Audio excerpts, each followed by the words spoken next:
ahol bemutatja a makrofág az idegen anyagot, vagy be tudja mutatni a makrofág az idegen anyagot a limfocitáknak, és meg tud indulni az immunválasz. Jó? És mi történik ezzel a folyadékkal? Benyílik az érpályába, tehát a nagy nyirokvezetékek, azok az érpályába nyílva a folyadékot visszavezetik ugye, az érrendszerbe. Miért fontos nekünk az egészségügyben tudni nyirokelvezetést és az úgynevezett regionális nyirokcsomókat, tehát az adott szerv nyirokkeringéséhez tartozó nyirokcsomókat? Azért, mert ezek gyulladás kapcsán megnagyobbodhatnak, van egy fogam, ami begyullad, akkor megjelennek a nyakomon ugye a nagyobb nyirokcsomók. Nem fogok tőlük megijedni, mert hogy ez ennek a folyamatnak a része. Amitől inkább meg kell ijedni, hogy sajnos a rosszindulatú daganat is nyirokcsomókba áttétet tud adni, és az már a ráknak a terjedését fogja jelezni. Ez itt az emlő, a női emlő, és egyébként ugye a férfi emlőnek is hasonló nyirokelvezetése van.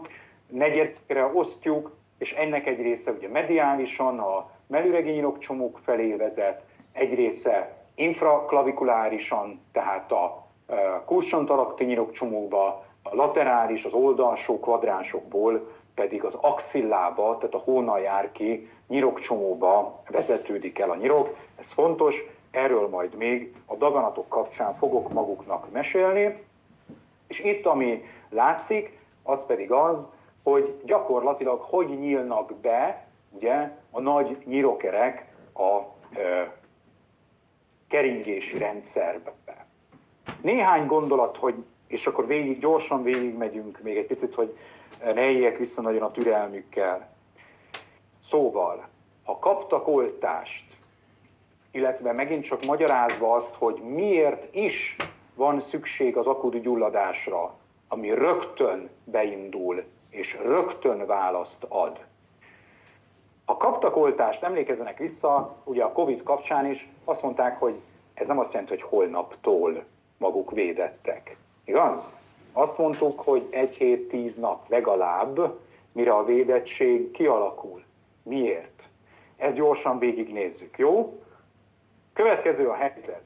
Itt van nálam a kulcs. Azt mondom maguknak, ez a kulcs nyitja azt az ajtót. Jó? Specifikusan. Mint ahogy egy specifikus kapcsolat van a T-limfocita receptora és a kórokozó között, vagy a B-limfocita által megtermelt ellenanyag és a kórokozó között. Mi történik akkor, hogyha én nagyon jó pofa leszek, hogy még jobban szeressenek, hogy kb. Egy ilyen kulcskarikával itt hagyom magukat, úgyhogy magukra zárom az ajtót, és azt mondom, hogy rajta. Keressék meg azt a kulcsot, ami illik az árba. Tehát az immunrendszernek véletlenszerűen génátrendeződésekkel meg kell találnia azt a receptort, ami meg tudja ragadni a vírusfertőzött sejtet, vagy meg kell találnia azt az ellenanyagot, ami kötődni tud a vírusfertőzött sejthez. Ez nem egy nap, nem 2 nap, nem akarjuk kipróbálni, elhisszük, hogy ez akár 7-10 nap. Jó? De olyan az immunrendszer, mint maguk is, hogy ugye elmondom, hogy itt van a kulcskarika, kijutnak, és ha kijutottak, értesítenek. Biztos vagyok benne, hogy az az egy ember azt fogja mondani, hogy figyeljetek már, mielőtt fölhívjuk, másoljuk már le ezt a kulcsot, mert amilyen kocsog, legközelebb is megcsinálja velünk, és még egyszer itt ülhetünk. Hát ezt csinálja az immunrendszer is, memóriasejteket képez, fölteszi a kulcsot a polcra, hogyha jön a következő fertőzés, akkor egyszerűen csak fölnyúl, vagy a farzsemből elővesz, hogy fogsz te velünk kiszúrni megint, és akkor elmegyünk. Jó? Valamint a válasz sokkal hatékonyabb lesz. Oké? De ehhez idő kell. meg kell találni a megfelelő kulcsot. Oké. Mit várunk el egy immunválasztól? Ismerje fel a saját anyagot, jó? És azt ne bántsa. Ez egy nagyon fontos dolog. Oké? Aztán ismerje fel az idegent, azt viszont bántsa, mert az is fontos dolog. Mi van akkor, hogyha felismeri az idegent, de nem bántja? Gáz, ugye? Fertőzés lehet a vége.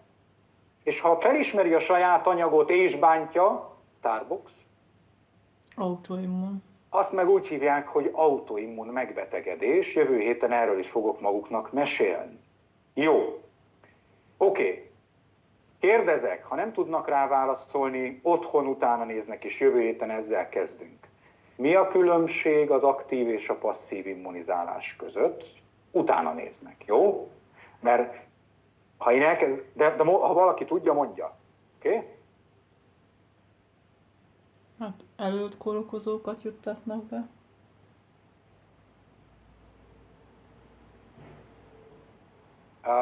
Az, amit maga mond, az nem passzív meg aktív, hanem az a másik felosztás, az a természetes és a mesterséges. Akkor legyengített kórokozókat. Mert amit az anyától kapok, ugye az a természetes immunitás, vagy amit én elszenvedek, hogy minden csecsemőnek minden vicc, meg minden fertőzés új. Tehát ha megyünk bölcsibe, akkor garantáltan elkapjuk a fertőzéseket, hogyha édesanyánk otthon maradt velünk, hogy jó lesz együtt nekünk, akkor majd ugyanezt óvodába fogom megcsinálni, ugye? Hogy addig, amíg el nem kapom a fertőzéseket, addig az immunrendszerem nem találkozott a kórokozókkal, ő legyőzi, ez a természetes. Így van, tehát ez jó. Van olyan, hogy természetes, vagy én magam esek át rajta, vagy a megoldást kapom az édesanyámtól. Ez a természetes.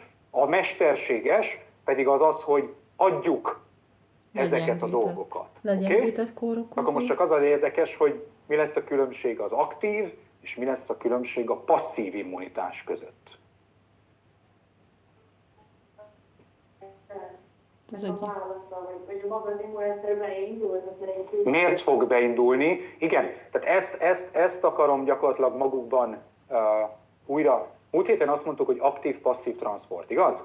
Aktívban aktív a sejt, mert energiát kell befektetni. Passzívba hátradől, mert azt mondja, hogy itt van a koncentráció gradiens, kinyitottam a kaput, azt óvja meg. Jó?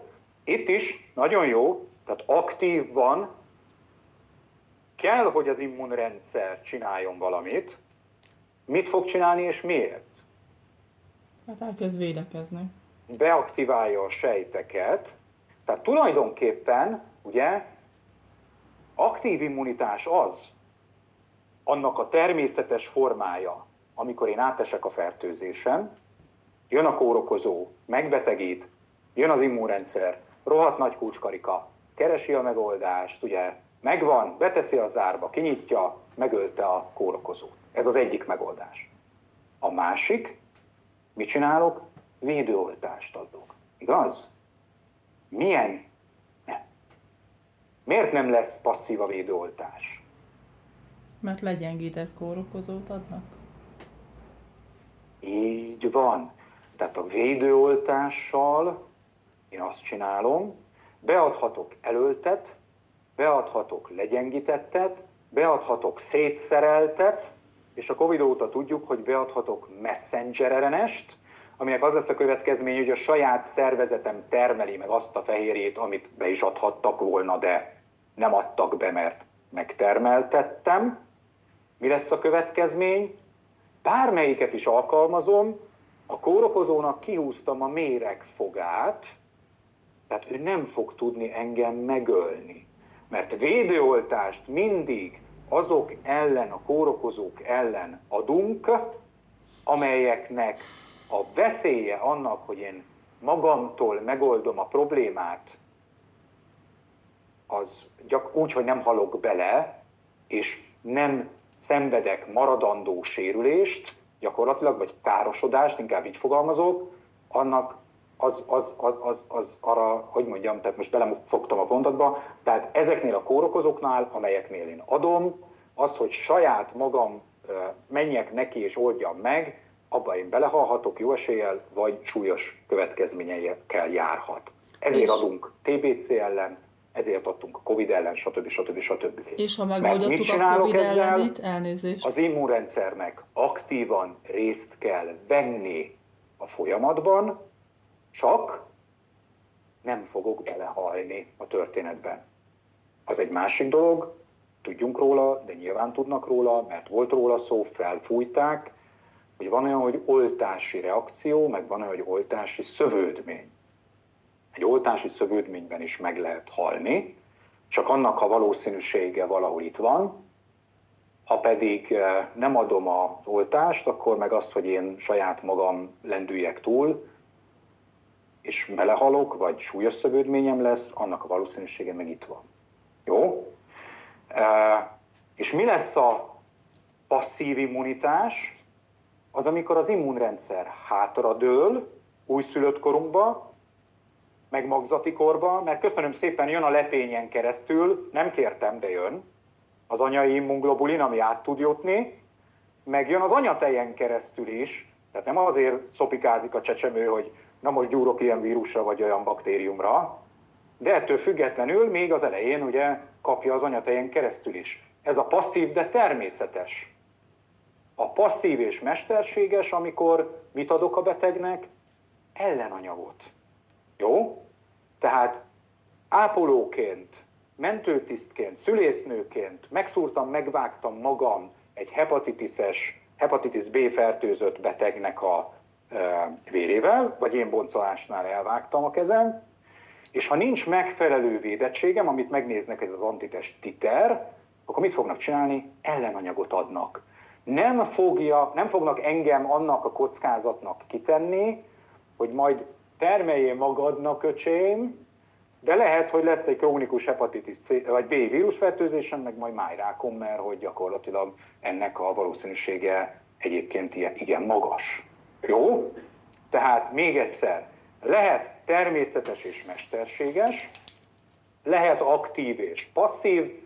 Aktívnál dolgozik az immunrendszer, vagy azért, mert megbetegedtem, vagy azért, mert jön a kórokozó, aki ugyan nem tud engem megbetegíteni, de elindítja a folyamatot, amit az immunrendszernek végig kell csinálni. Erre szoktam azt mondani, és hát, ha így megjegyzik, ez olyan, mint a tűzriadó, ahol az általános iskolában elmondják Pistikének, vagy Jancsikának, meg Juliskának, ugye, hogyha tű, így szól a csengő, akkor páros sorokban, egymás kezét fogva, a Hello Kitty-s táskát nem visszük, az bennég, fegyelmezetten megyünk le, és mentjük a rongyos életünket. És akkor mi történik, hogyha jön egy igazi tűz, akkor Jancsi és Juliska megfogja egymás kezét, mézes kalács, Hello Kitty marad, és menti a rongyos életét. Jó? Tehát az aktív immunizálás, a mesterséges erről szól, hogy lenyomom a kockázatát annak, hogy a kórokozóval való találkozás engem megöl, vagy súlyosan károsít, azáltal, hogy elölt, szétszerelt, legyengített, vagy messenger RNS formájában ugye leképezett antigént juttatok a szervezetbe. Érthető volt? Jövő héten visszakérdezed. Nem illik elmenekülni, jó? Tehát tényleg ne az legyen, hogy hárman ülnek, mert mindenki lapít a monitornál, jó? Nem fogunk elmenekülni, tanár úr. Okay. Na, köszönöm a figyelmet, innen is, onnan is. Kedves segítségére. Mi köszönjük. Hallottak, remélem, mindent. Nagyon jó. Igen. Reméljük. Bár lehet, hogy de nem, mert azt hiszem 5:30-ra állítottam a Webexet. Igen. Kidobta őket. Nem tudom. Én még itt vagyok. Nem, bent vagyunk. Én is itt vagyok. Ha-hó. Itt Én is vagyunk. Itt vagyunk. Itt Itt vannak, jó, jó, megnyugodtan, rendben. Köszönöm, Áron. Hallottak mindent? Érthető volt? Igen, Igen. nagyon jó volt az óra, köszönjük szépen. Oké. Sokan emelik a kezüket is, rendben. Köszönöm a figyelmet, jövő héten Köszönjük folytatjuk. szépen, tanár úr. Oké, rendben. Köszönjük szépen. Viszlát. szépen. Minden jót Viszlát. kívánok, viszont hallásra.